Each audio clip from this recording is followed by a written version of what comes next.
एक सवाल सच बताना कि आपने कभी दिल से किसी की मदद की है? हमने की है पंकज की मदद यूएसए का वीजा लेने में, और उन्होंने दिल से वीडियो बना के हमारा थैंक यू भी किया। वो वीडियो मैं आगे आपको दिखाऊं। ये कहानी है पंकज की। पंकज रहने वाले थे अंबाला से। उन्होंने यूएसए का वीजा 2 बार अप्लाई किया था अपने आप, दोनों बार रिजेक्ट, वही सेम रीजन 214B। और तीसरी बार जब हमने उनका केस हैंडल किया तो पंकज इतने खुश हुए कि उन्होंने हमारे लिए ये वीडियो बना के हमारा थैंक यू किया। आज मैं आपको उनकी पूरी कहानी सुनाता हूँ, क्या हुआ, हमने क्या किया और आप इससे क्या सीख सकते हो। तो चलिए शुरू करते हैं। आपने कभी 214B का नाम सुना है? जिसने भी यूएसए का वीजा अप्लाई किया होगा, अगर उनका रिजेक्ट हुआ है तो उन्होंने ये नाम जरूर सुना होगा। ये वो रीजन है जिसका मतलब कोई आपको डायरेक्टली नहीं समझाता। पंकज अंबाला में एक प्राइवेट कंपनी में काम करते थे। अपने बचपन के दोस्त की शादी को अटेंड करने के लिए यूएसए जाना चाहते थे। दोस्त न्यूयॉर्क में सेटल थे। पंकज ने खुद अप्लाई किया, सैलरी स्लिप्स भी थी, बैंक बैलेंस भी ठीक ठाक था। इंटरव्यू दिया और 60 सेकंड में उनको एम्बेसी वालों ने रिजेक्ट कर दिया। अगेन वही रीजन 214B। मैं ना आपसे एक चीज पूछता हूं, अगर आप इतनी तैयारी करके जाओ और वहां पे जाके बिल्कुल सच्चाई के साथ अपना सारा इंटरव्यू दो, फिर भी आपकी रिफ्यूजल आ जाए तो कैसा लगेगा? और पंकज ने सोचा शायद गलती मेरी थी और 6 महीने बाद फिर से ट्राई किया, बेटर तैयारी की और फिर से वही reason 214B, again rejected. Pankaj का सपना था अपने दोस्त के पास जाने का, वो सपना कहीं ना कहीं टूट रहा था। वो हमारे पास आए थे सिर्फ एक सवाल पूछने कि सर मैंने तो जो भी मेरा एक्चुअल रीजन था वही एम्बेसी वालों को बताया और मैंने कंप्लीट अपनी स्टोरी बताई, फिर भी उन्होंने मुझे रिफ्यूज कर दिया। क्या मेरी किस्मत ही खराब है? क्या मेरे को यूएसए वीजा नहीं देगी? और मैं आपसे एक बात पूछता हूं, क्या आपको पता है 214B का असली मतलब क्या होता है? ये नहीं कि आपने कुछ गलत किया है, इसका मतलब ये होता है कि एम्बेसी में जो ऑफिसर या काउंसलर थे, आपके दिए हुए क्वेश्चन से वो कन्विंस नहीं हुए और इसीलिए उन्होंने रिजेक्ट किया। उन्हें कोई रीजन ऑफ डाउट लगे आपकी प्रोफाइल में या फिर आपसे मिलके, तो उन्होंने आपको डायरेक्टली रिफ्यूज किया। पंकज सच बोल रहे थे, लेकिन सच बोलना काफी नहीं होता। सच को कन्विंसिंग वे में बोलना जरूरी है जब भी आपने एम्बेसी में इंटरव्यू देना। और पंकज को ये चीज पता ही नहीं थी कि मैंने कन्विंस करना वहां पे यूएस काउंसलर को। तो मैंने पंकज से कहा, आपकी वैल्यू 214B से डिसाइड नहीं होती,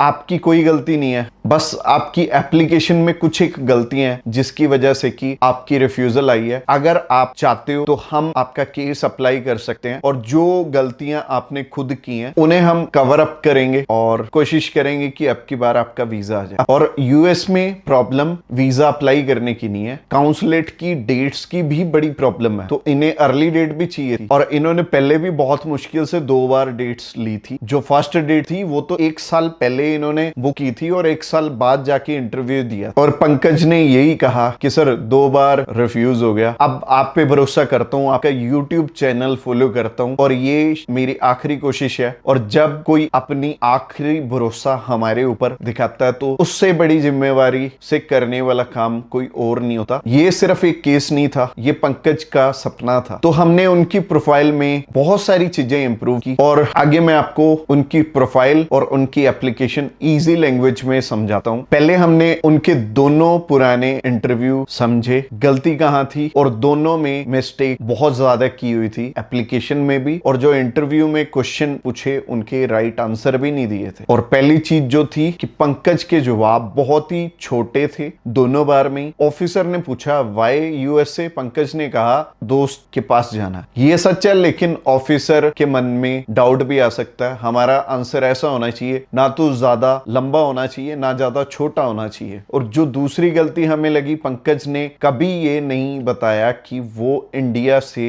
क्यों जुड़े हैं, क्या रीजन है कि वो अपनी होम कंट्री में उन्हें आना ही पड़ेगा। ऐसे कोई रीजन उन्होंने नहीं दिए और ये छोटे आंसर के चलते हुए उन्होंने ये सारी गलतियां। और अब आप ये सोच रहे होगे तो हमने क्या सोल्यूशन दिया उन्हें? हमने सबसे पहले तो पंकज की सारी बात सुनी, सच्ची कहानी, बस ठीक से एक्सप्लेन करना सिखाया, उन्हें प्रैक्टिस करवाई, अपने दोस्त शादी का एग्जैक्ट रीजन, कितने दिन, कहां, और सबसे ज्यादा इंपॉर्टेंट वो वापस क्यों आएंगे, उनकी जॉब 8 साल पुरानी है, पेरेंट्स अंबाला में रहते हैं और पेरेंट्स एज्ड भी हैं और उनका ध्यान रखने वाला कोई नहीं है, घर की जिम्मेदारी, नया फ्लैट लिया अभी वो भी लोन पे है। ये सब उनकी सच्चाई थी, बस कभी सही तरीके से उन्होंने प्रेजेंट नहीं की थी। और एक और चीज, अपॉइंटमेंट टाइमिंग। पंकज ने दोनों बार पीक सीजन में इंटरव्यू दिया था जब वीजा ऑफिसर थके हुए होते हैं। हर केस को सिर्फ 60 मिनट मिले और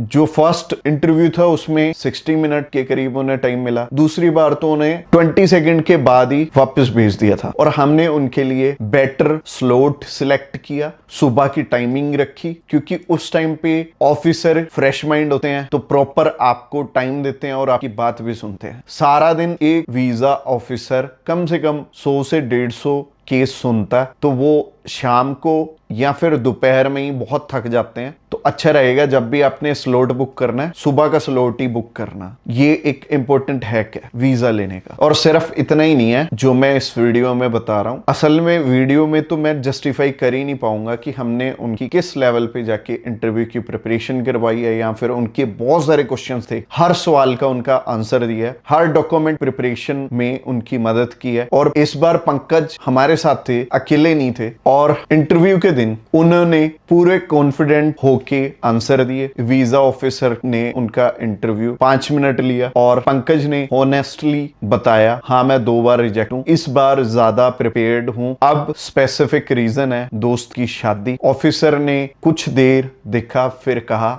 योर वीजा इज अप्रूव। और उसके बाद पंकज बाहर निकलते हैं और पंकज मेरे को बताते हैं कि सर मेरी 3 साल की मेहनत थी, आपकी वजह से मेरा वीजा अप्रूव हो गया। तो मुझे भी बहुत खुशी महसूस हुई जब उन्होंने बताया कि उनका वीजा सक्सेसफुली उन्हें मिल चुका है। और यूएस की ना एक अच्छी बात है कि साथ के साथ यूएस काउंसलर आपको बता देते हैं कि आपका वीजा लगा है या फिर आपकी रिफ्यूजल है। अगर आपका वीजा लगाओ तो पासपोर्ट अपने पास रख लेते हैं और बोलते हैं कि आप वीजा एप्लीकेशन सेंटर से कलेक्ट कर लें, और with in 4 to 5 days passport stamp होके वीजा एप्लीकेशन सेंटर में चला जाता। तो ये कहानी थी पंकज की, और पंकज की तो हमने हेल्प कर दी। और ये जो वीडियो है ना पंकज की, ये हमने नहीं बोला था इन्हें बनाने के लिए, बट ये बहुत ज्यादा खुश थे और इन्होंने अपनी खुशी और अपना एक्सपीरियंस शेयर किया। आप एक बार चेकआउट करो। Morning everyone, my name is Pankaj Sharma. I belong to Ambala and I was searching for US visa. One day I was scrolling to YouTube and I came to know about Grab My Visa. Grab My Visa,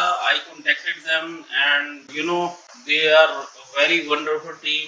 उन्होंने मेरी जो भी formalities थी बड़ी जल्दी process करा दी। And US के case में सबसे इम्पोर्टेंट होती है अपॉइंटमेंट। देयर आर 1-1.5 साल की वेटिंग चल रही है, लेकिन इन्होंने बड़ी जल्दी मेरा केस प्रोसेस करा दिया and I was able to get my visa. मैं रिकमेंड करूंगा ग्रैब माई वीजा को, ताकि और भी लोग इनका बेनिफिट ले सके। और they have very reasonable fee structure. उन्होंने सिर्फ 7,000 रुपये मेरे से लिए and then I was able to get my visa. So thank you Grab My Visa. Thanks a lot. और अब बारी आपकी है, आप इस कहानी से क्या सीखे। आपके लिए 3 सवाल हैं। क्या आप भी 214B में रिजेक्ट हो, और क्या आपने रिजेक्ट होने के बाद बाहर जाने का सपना छोड़ दिया। दूसरी चीज, क्या आप अकेले अपना केस हैंडल कर रहे हो। पंकज ने 2 बार खुद ट्राई किया था पर दोनों बार फेल हो गए। और तीसरी चीज, अगर आप खुद भी अप्लाई कर रहे हो, हमें कोई प्रॉब्लम नहीं है, पर क्या आप अपनी इंटरव्यू की प्रिपरेशन अच्छे ढंग से कर रहे हो। अगर कर रहे हो तो आपका वीजा आ जाएगा। अगर आपके पास राइट गाइडेंस होगी, कंप्लीटली ये वीजा इंटरव्यू बेस्ड है। अगर आपने कॉन्फिडेंट वे में आंसर कर दिए तो आपका वीजा मिल जाएगा आपको, नहीं तो कोई बेनिफिट ही नहीं है। अगर कोई भी अप्लाई करके वीजा लेना चाहता है, यूएस का वीजा सबसे आसान है, एक बारी हर किसी को अप्लाई करके जरूर देखना चाहिए। और शुरू का सवाल, कौन कहता है 7999 में यूएस का वीजा नहीं लग सकता। होनेस्टली बताऊं, शेनेगन की 29 कंट्रीज के लिए हमारा प्राइस सिर्फ 6999 है, बाकी यूके, कनाडा, ऑस्ट्रेलिया, न्यूजीलैंड 7999। और जो सर्विस हम आपको प्रोवाइड करेंगे, आप किसी को 50,000 भी दे दोगे तो शायद इतना ध्यान आपकी एप्लीकेशन में कोई नहीं लगाएगा। और मैं ये इसलिए नहीं कह रहा कि आप हमसे ही करवाओ, मैं ये कह रहा हूं आप कहीं से भी अपना एप्लीकेशन करवाओ, बट खुद का ध्यान भी रखना। और पंकज जैसे 214B रिजेक्ट केसेस जहां लोग नाउम्मीद हो जाते हैं, वहां हम सबसे ज्यादा मेहनत करते हैं। तो अगर आप अपना यूएसए का वीजा अप्लाई करना चाहते हो तो नीचे कॉन्टेक्ट नंबर है। इसके अलावा व्हाट्सएप का लिंक डिस्क्रिप्शन बॉक्स में मिलेगा आपको, और आप हमें व्हाट्सएप भी कर सकते हो, डायरेक्टली कॉल भी कर सकते हो। और ये जो एंड स्क्रीन चल रही है, एंड स्क्रीन में आपको हमारा